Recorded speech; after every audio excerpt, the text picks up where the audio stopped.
Bom dia aos irmãos que estão nos acompanhando. Desde a primeira ocasião, nós temos nos alegrado bastante em poder entrar na sua casa através da internet. Nós louvamos a Deus por tudo que Deus tem feito em nós e por nós.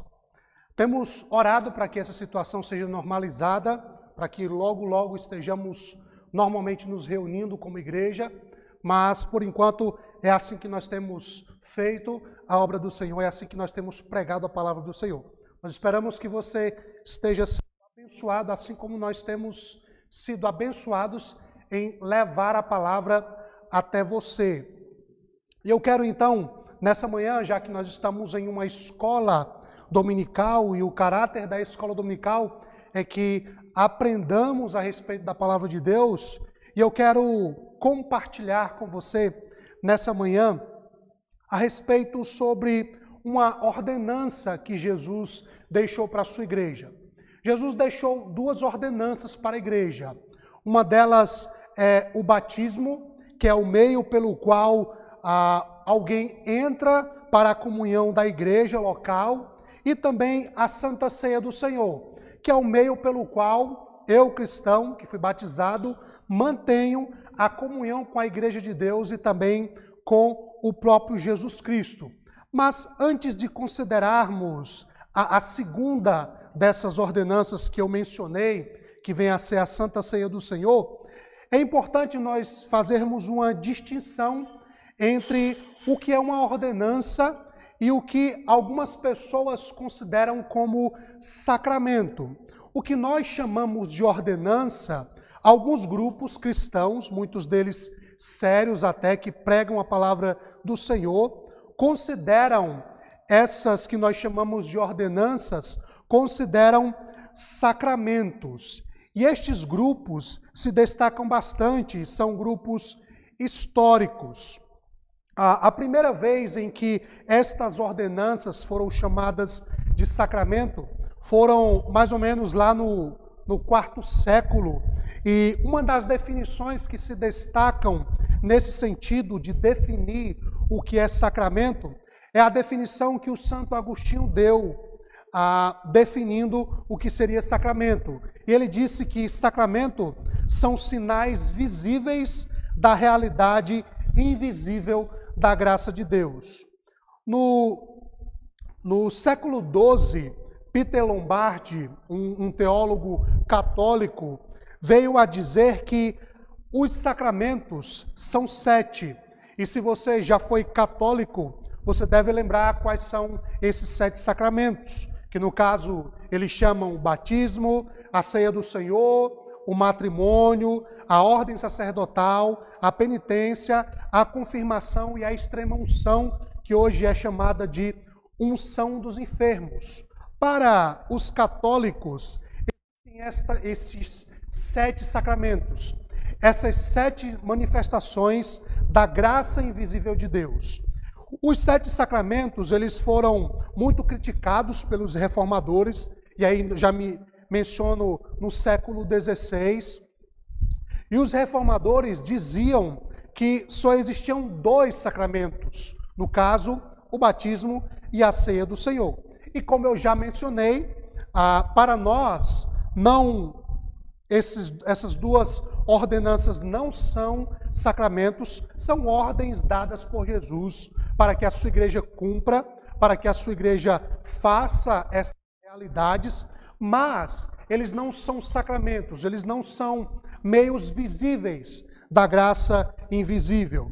E o que alguns entendem nesse quesito, os que chamam de sacramento, eles dizem exatamente que os sacramentos, eles conferem graça porque se acham dotados com a eficácia para comunicar graça e são ordenados por Deus para esse propósito. Eu acredito, e assim a maioria de nós batistas, acreditamos que na verdade a ceia do Senhor e o batismo são ordenanças dadas à igreja. Elas não nos conferem uma graça especial. Alguém que é batizado não se torna mais crente ou mais agraciado. Todos os meses, quando você celebra a ceia do Senhor na sua igreja, você não recebe uma graça especial, você não é revestido de algo em especial. Com isto, eu não estou dizendo que as ordenanças não são sérias. Com isto, eu não estou dizendo que as ordenanças não sejam levadas a sério por nós, não sejam praticadas por nós como algo sério e respeitoso. Mas o que eu quero dizer é que estas ordenanças, elas não te fazem um crente melhor. Elas não te aproximam mais de Deus. Elas são apenas sinais deixados por Cristo para que você mantenha comunhão com a igreja dele e, no caso, com a sua igreja local. E nessa manhã eu quero te convidar para o texto de 1 Coríntios, em capítulo 11, nós leremos dos versos 17 até o verso 32. Abra comigo a palavra do Senhor e acompanhe comigo a leitura. Primeira epístola de São Paulo à igreja de Corinto, em capítulo 11, versículos do 17 até o versículo 32, e a palavra do Senhor nos diz o seguinte, 1 Coríntios 11, 17 ao 32.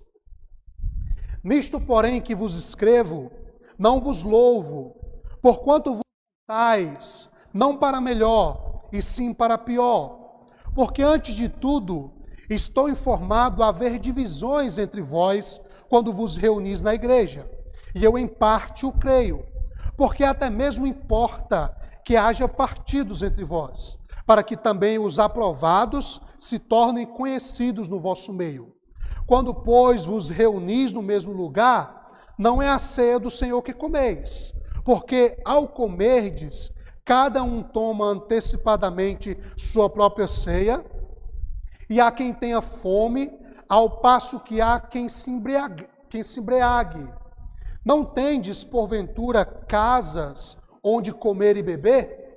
Ou menosprezais a igreja de Deus e envergonhais os que nada têm? Que vos direi? Louvar-vos-ei? Nisto certamente não vos louvo, porque eu recebi do Senhor o que também vos entreguei, que o Senhor Jesus, na noite que foi traído, tomou o pão e, tendo dado graças, o partiu e disse: isto é o meu corpo que é dado por vós. Fazei isto em memória de mim. Por semelhante modo, depois de haver ceado, tomou também o cálice, dizendo: este cálice é a nova aliança no meu sangue. Fazei isto todas as vezes que o beberdes em memória de mim. Porque todas as vezes que comerdes esse pão e beberdes o cálice, anunciais a morte do Senhor até que ele venha. Por isso, aquele que comer o pão ou beber o cálice do Senhor indignamente, será réu do corpo e do sangue do Senhor. Examine-se, pois, o homem a si mesmo, e assim coma do pão e beba do cálice. Pois quem come e bebe sem discernir o corpo, come e bebe juízo para si. Eis a razão porque há entre vós muitos fracos e doentes, e não poucos que dormem. Porque se nos julgássemos a nós mesmos, não seríamos julgados. Mas quando julgados, somos disciplinados pelo Senhor, para não sermos condenados com o mundo. Quero pedir que você baixe a sua cabeça, feche seus olhos, nós vamos conversar com Deus, vamos pedir a direção dele para esse momento. Vamos orar. Senhor nosso Deus e nosso Pai, nós agradecemos ao Senhor pela grande oportunidade que temos tido de entrar na casa dos irmãos, através da pregação da Tua Palavra, através da ministração da Tua Palavra.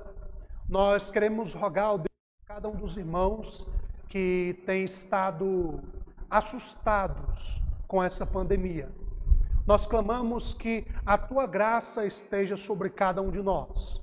Pedimos que o Senhor esteja conosco nesse momento da escola dominical em que nós estamos debruçados sobre a Tua Palavra para aprender sobre Ti.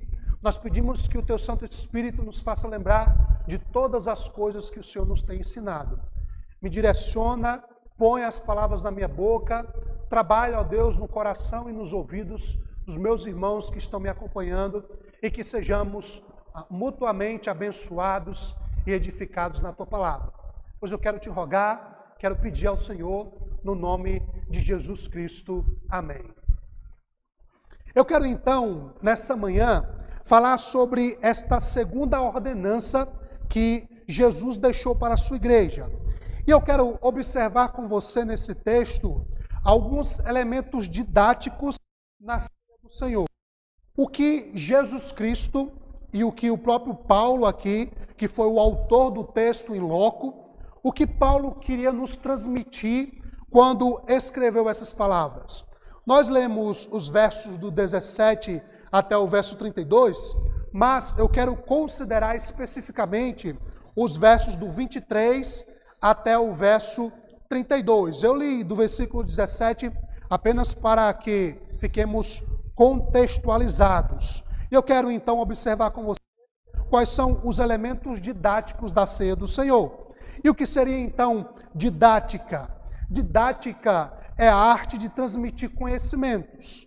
É a técnica educativa de ensinar com eficiência.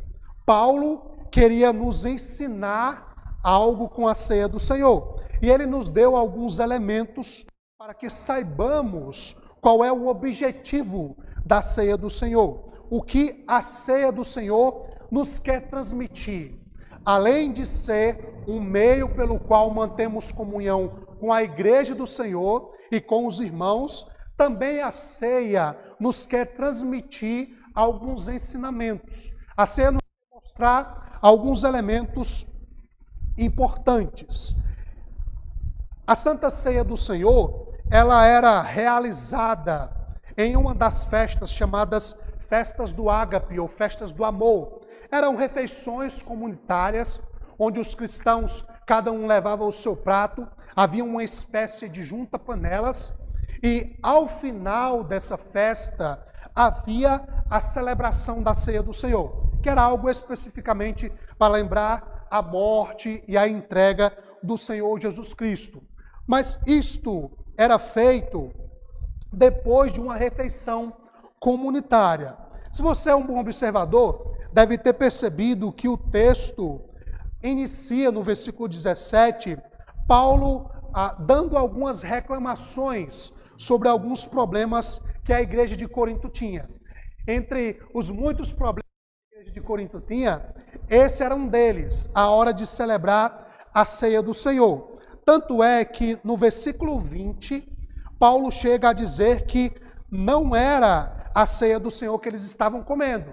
Aquela reunião tinha como objetivo tomar uma refeição comunitária, mas o nível de problemas e de intrigas e de mau comportamento desses cristãos de Corinto eram tais que no versículo 20, Paulo chega a dizer, olha, vocês não estão celebrando a ceia do Senhor, vocês estão se juntando para tal, mas não é isso que vocês estão fazendo.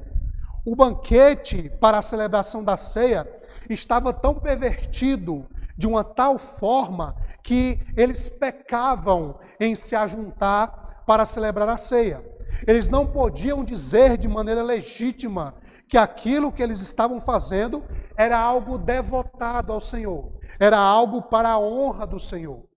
Paulo chega a dizer que não duvidava, versículo 18, não duvidava das divisões que havia entre os coríntios. Se você lembra bem, se você já leu a carta aos Coríntios, deve ter percebido que haviam grupos que se formaram dentro da igreja de Corinto.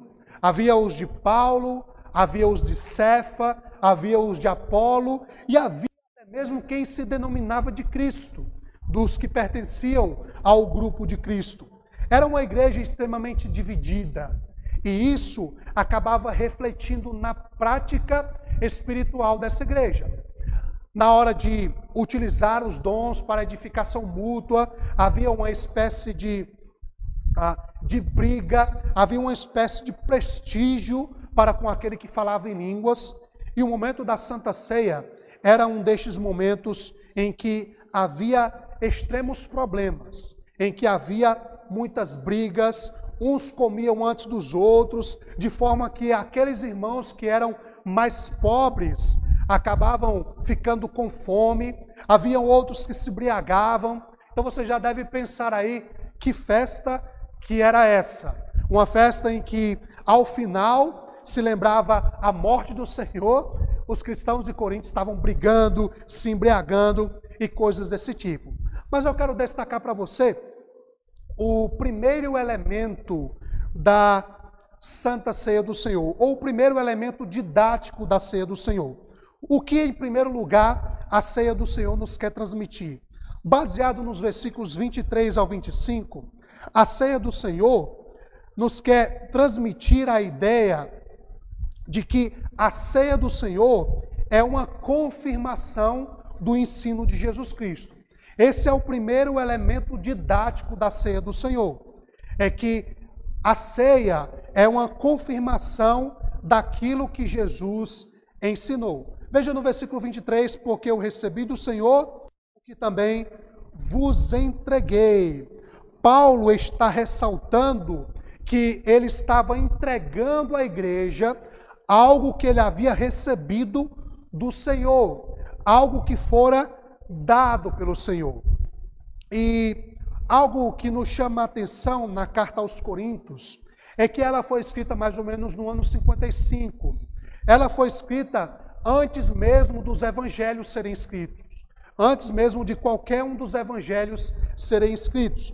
Então, Paulo aqui não está citando algo que ele pesquisou nos evangelhos. E você deve lembrar muito bem que o momento da ceia, o momento em que Jesus instituiu a ceia, ele é relatado em todos os evangelhos. Mas o momento em que Paulo está escrevendo aqui, nenhum dos evangelhos haviam sido escritos ainda. É o primeiro relato da ceia do Senhor, é este relato que Paulo está dando aqui. E Paulo está deixando bem claro que aquele ensino que estava sendo entregue da ceia do Senhor, ele havia recebido do próprio Senhor. E Paulo está escrevendo quando nenhum dos evangelistas haviam escrito sobre a ceia do Senhor. E Paulo utiliza aqui uma fórmula muito conhecida entre os rabinos, que era a ideia de algo recebido e logo transmitido. Você sabe muito bem que o apóstolo Paulo era um fariseu, uma espécie de ensinador da palavra de Deus, uma espécie de rabino, uma espécie de mestre, e ele está utilizando aqui, nessa frase do versículo 23, uma fórmula rabínica de ensinar. Ele está dizendo, eu recebi do Senhor e é exatamente o que eu estou entregando a vocês. A ceia foi instituída por Jesus Cristo no momento em que Jesus Cristo estava celebrando a Páscoa judaica. Se você lembra muito bem, no livro de Êxodo, a Páscoa era uma festa judaica que celebrava ou lembrava a libertação do povo de Israel da terra do Egito. Tanto é que a palavra Páscoa significa passar por cima, porque aquele cordeiro que fora sacrificado e o sangue aspergido nos umbrais das portas era exatamente a marca para que o anjo da morte passasse por cima daquela casa onde havia a marca de sangue. Eis a razão da expressão Páscoa, significar passar por cima. E Jesus, como um bom judeu, está com os seus discípulos, celebrando a Páscoa, lembrando a libertação do povo de Israel. E nessa ocasião, era comum, diante da mesa de um judeu, haver pelo menos 4 elementos de certeza que nós podemos dizer. Um deles era o cordeiro assado. Esse cordeiro era preparado, e você deve lembrar muito bem o que é que o livro de Êxodo diz a respeito desse cordeiro, que podiam até mesmo juntar famílias, sacrificar esse cordeiro, e ele era comido. Juntamente com ele havia os pães asmos, era um pão sem fermento, e ele simbolizava exatamente a rapidez com que o povo de Israel deveria sair da terra do Egito. O pão sem fermento era um pão preparado rapidamente, um pão preparado às pressas, porque um pão que se utilizava de fermento, havia a espera de levedar a massa para que aquela massa crescesse, mas o pão asmo era um pão sem fermento, um pão preparado às pressas. E havia também um terceiro elemento na Páscoa judaica, que eram as ervas amargas, que estavam ali exatamente para lembrar o quão amargo havia sido a vida de escravidão na terra do Egito. O vinho foi um elemento colocado posteriormente, não era inicialmente utilizado na Páscoa, mas fazia parte das refeições normais do povo da Palestina. E diante de todos esses elementos, Jesus resolve escolher apenas dois: o pão asmo e o vinho. E Jesus então institui esses dois elementos como símbolos da sua morte, como símbolos da sua entrega, do seu corpo e do seu sangue. O cordeiro não precisava, porque Jesus era o nosso cordeiro pascal. João Batista, ao enxergar Jesus no Jordão, João Batista disse: eis o Cordeiro de Deus que tira o pecado do mundo. Na ceia, Jesus não tomou esse elemento porque ele mesmo era o nosso Cordeiro pascal. Ele mesmo era a nossa oferta. E Jesus resolve apenas pegar dois desses elementos: o pão e o vinho. E ele dá aos seus discípulos. Se você quiser conferir uma dessas passagens, você pode ler Mateus 26 e 26. É o momento exato em que Jesus institui a ceia, a última Páscoa em que ele celebra com seus discípulos, e é a primeira ceia celebrada por Jesus, e é no momento exato em que Jesus institui o que nós celebramos hoje, o que nós fazemos hoje para lembrar a entrega do corpo de Cristo. Existe uma outra discussão que surge ou que advém da Santa Ceia do Senhor. É se o corpo e o sangue de Cristo são literalmente o pão e o vinho. E existem três teorias para explicar essa ideia. Uma delas é a chamada transubstanciação, que é uma ideia defendida pela Igreja Católica. Eles creem que no momento da Eucaristia, quando o sacerdote ergue aqueles elementos, ali há uma transubstanciação, uma transformação da Eucaristia no corpo de Cristo. Segundo essa doutrina, a substância do pão e do vinho é substituída pela substância do corpo e sangue de Cristo, enquanto que os acidentes do pão e do vinho permanecem. Alguns acreditam que é então literalmente o corpo e o sangue de Cristo. Uma outra teoria para explicar o pão e o vinho é a teoria da consubstanciação, que é um termo empregado com frequência para expressar o modo pelo qual Lutero acreditava na ceia. Se bem que Lutero nunca utilizou essa expressão transubstanciação. E o sentido da consubstanciação é que o pão e o vinho não são, mas contêm o corpo e o sangue de Cristo.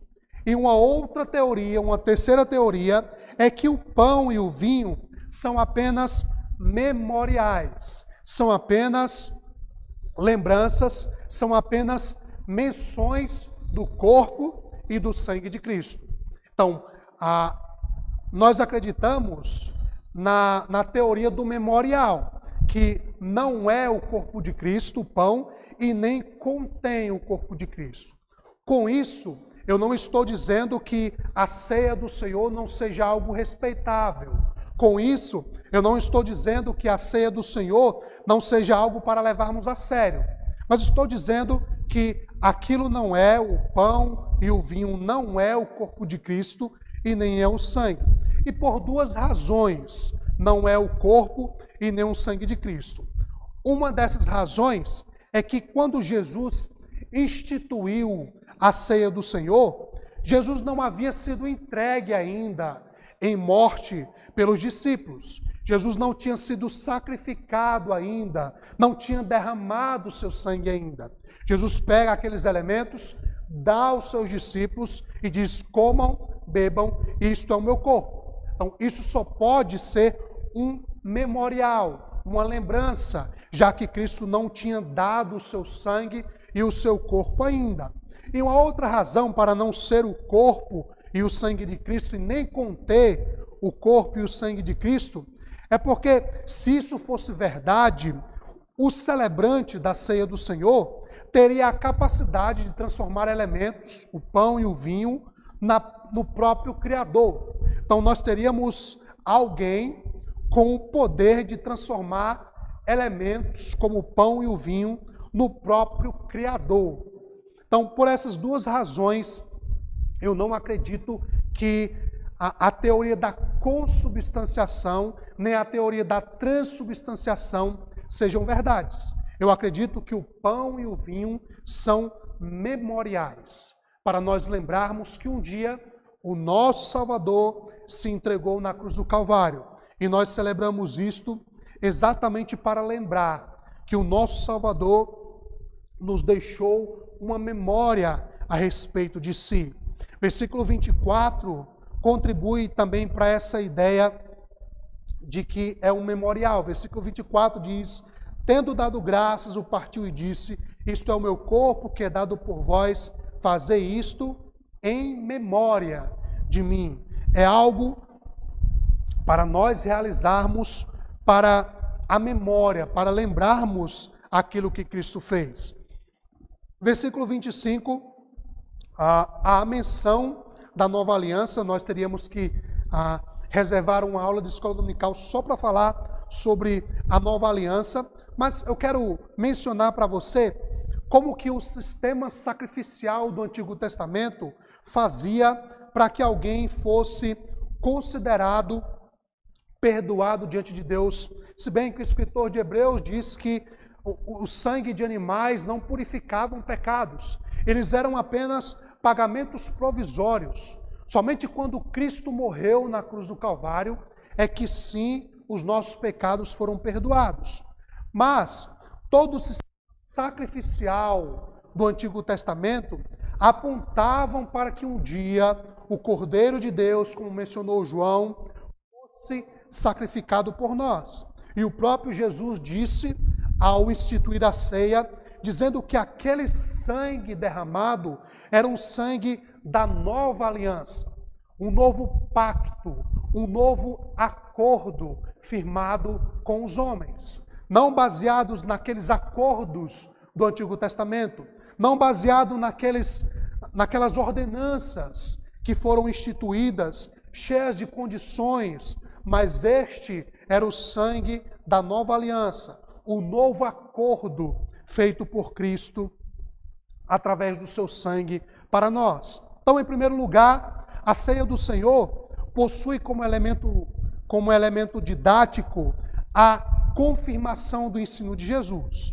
Mas há também um segundo elemento didático na ceia do Senhor, que é a proclamação do nome de Jesus. Se por um lado a ceia confirma que foi Jesus quem deixou esse ensino, por outro lado, a ceia também nos quer passar a ideia de que quando nós celebramos a ceia, nós estamos proclamando o nome de Jesus. Versículo 26 diz: porque todas as vezes que comerdes o pão e beberdes o cálice, anunciais a morte do Senhor até que ele venha. No verso 26, então, Paulo está dizendo, ou Paulo está reproduzindo aquilo que Jesus disse, de que todas as vezes em que nós celebramos a ceia do Senhor, nós estamos, na verdade, proclamando o nome do Senhor. Na verdade, nós estamos pregando a respeito de Cristo. Não é um mero ato a Santa Ceia do Senhor, é de fato uma pregação, é de fato um momento em que Cristo é proclamado por meio da ceia do Senhor. Nós aqui da Igreja Batista de Adema celebramos a ceia uma vez por mês, mas existem algumas igrejas que todos os domingos celebram a ceia. Existem outros grupos que celebram apenas uma vez por ano, mas de fato a ceia do Senhor é algo que deve ser considerado por nós, e é o momento em que, quando nós celebramos, nós estamos anunciando a morte do Senhor até que Ele venha. Nós estamos celebrando a ceia do Senhor e nós estamos dizendo ao mundo que Cristo morreu pelos nossos pecados, que Cristo foi o nosso sacrifício, que Cristo foi o nosso Cordeiro Pascal que pagou pelos nossos pecados. A Bíblia não estabelece com que frequência a Santa Ceia do Senhor deve ser celebrada, mas quando nós lemos o livro de Atos, nós vemos claramente que a igreja primitiva, ela diariamente partia o pão de casa em casa. Aqueles irmãos estavam diariamente, frequentemente celebrando a ceia do Senhor, frequentemente tomando refeições e ao final delas celebrando a ceia do Senhor, anunciando a morte do Senhor até que Ele venha. E a igreja, irmãos, ela pode pregar sobre vários assuntos. Os pregadores podem desenvolver diversos estudos sobre qualquer assunto, sobre qualquer temática. Qualquer pregador pode desenvolver qualquer tema na igreja. Mas quando nós celebramos a ceia, é o momento em que Jesus é mais posto em evidência. É o momento em que Jesus é pregado em sua totalidade. É o momento em que nós paramos e estamos ali dizendo ao mundo que Cristo pagou pelos nossos pecados, que Cristo morreu por cada um de nós. Não existe problema em pregarmos sobre qualquer assunto, mas é no momento da ceia em que nós estamos dizendo que Jesus está sendo pregado. É na ceia que Jesus é lembrado como aquele que morreu para redimir o homem. E é por meio da ceia que Jesus é pregado em sua inteireza. O texto ainda usa a expressão no versículo 26, que isso tem que ser feito até que Ele venha. Uma vez que nós somos sempre necessitados de lembrar do Senhor, Deus então, na sua sabedoria, Cristo, na sua sabedoria, nos deixou esse sinal para que nós memorássemos, para que nós lembrássemos o que Cristo fez por cada um de nós. Versículo 27, existe uma nota de juízo. Como eu disse, a ceia do Senhor não pode ser considerado como algo banal, não pode ser considerado como algo normal. Por isso que no versículo 27 ele diz: por isso, aquele que comer o pão ou beber o cálice do Senhor indignamente será réu do corpo e do sangue do Senhor. O que seria esse comer e beber indignamente? Nós poderíamos dar várias explicações a respeito disso. O próprio texto parece passar a ideia de que é comer ou participar da ceia do Senhor estando inconfesso, estando em pecado, ou estando de forma orgulhosa guardando o seu pecado. Mas pense comigo por uns instantes. Será que se nós participamos da ceia do Senhor apenas de uma forma ritualista, será que nós não estamos também desrespeitando a mesa do Senhor? Será que quando nós participamos da ceia do Senhor de uma forma indiferente, com o coração não arrependido, com o coração cheio de amargura, com uma atitude ímpia, será que nós não estamos participando da ceia do Senhor de forma indigna? Certamente que sim.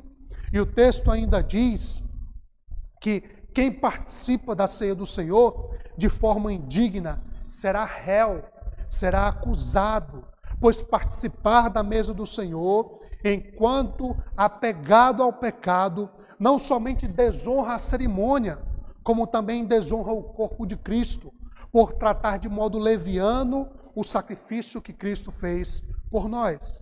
Então é necessário colocar os nossos pecados diante do Senhor antes de participarmos. Por isso que o versículo 28 diz: examine-se, pois, o homem a si mesmo, e assim coma do pão e beba do cálice. Nós não deveríamos participar da mesa do Senhor estando com pecados inconfessos. Também não deveríamos esperar apenas o momento da ceia do Senhor para confessar o nosso pecado e podermos então participar da ceia do Senhor. A confissão de pecados deve ser algo constante em nossas vidas. Deve ser algo que fazemos com frequência.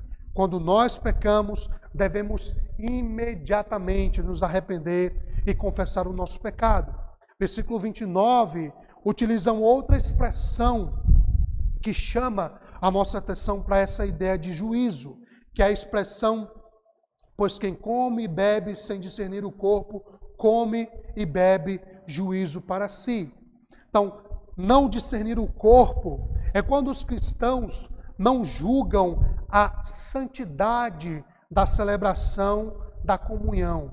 É quando nós não consideramos da maneira correta que a ceia do Senhor é um momento em que nós somos chamados à comunhão com o Senhor. É o momento em que nós somos chamados a nos aproximar de Deus. E quais os meios que Deus utilizou para que nós nos achegássemos a Ele? Foi exatamente a morte do seu Filho. Foi exatamente o sacrifício do seu Filho na cruz do Calvário. Então, quando nós nos achegamos para lembrar o sacrifício de Cristo na cruz, sem estar com o coração contrito, sem estar com o coração arrependido, nós estamos nos tornando desprezível à mesa do Senhor. Nós não estamos discernindo o corpo que é a sua igreja, estamos participando de forma indigna. Vimos até agora 2 elementos didáticos na ceia do Senhor. O primeiro deles é que a ceia do Senhor é uma confirmação do ensino de Jesus. Vimos em segundo lugar que a ceia do Senhor é a proclamação do nome de Jesus. Mas em terceiro lugar, a Santa Ceia do Senhor também é um autoexame dos discípulos. Esse é o terceiro elemento didático da ceia do Senhor. É que a ceia do Senhor é um autoexame por parte dos discípulos. Versículo 21 diz: examine-se, pois, o homem a si mesmo, e assim coma do pão e beba do cálice. Literalmente, Paulo está dizendo: prove o homem a si mesmo. A ceia do Senhor é o momento de nós olharmos para nós mesmos e enxergarmos se de fato nós temos sido discípulos do Senhor. Não é um momento para nós observarmos os irmãos que estão do nosso lado, se eles pegam ou não a ceia do Senhor. É um momento em que nós devemos olhar para dentro de nós mesmos. Porque nenhum dos irmãos me conhece tal qual eu me conheço. Ninguém te conhece tal qual você se conhece, a não ser Deus. Então, o que Paulo está dizendo? Paulo está dizendo que nós devemos nos testar, nos provar e depois comer. Paulo está dizendo que nós devemos refletir e depois participar, para não fazer, pois não fazer esta autoavaliação, nós estamos comendo e bebendo juízo para nós mesmos. É o que diz o versículo 29, que quem come e bebe sem discernir o corpo, come e bebe juízo para si. Participar da ceia do Senhor de forma indigna é adquirir juízo para o corpo e também para a alma. Paulo está dizendo literalmente assim: prove o homem a si mesmo.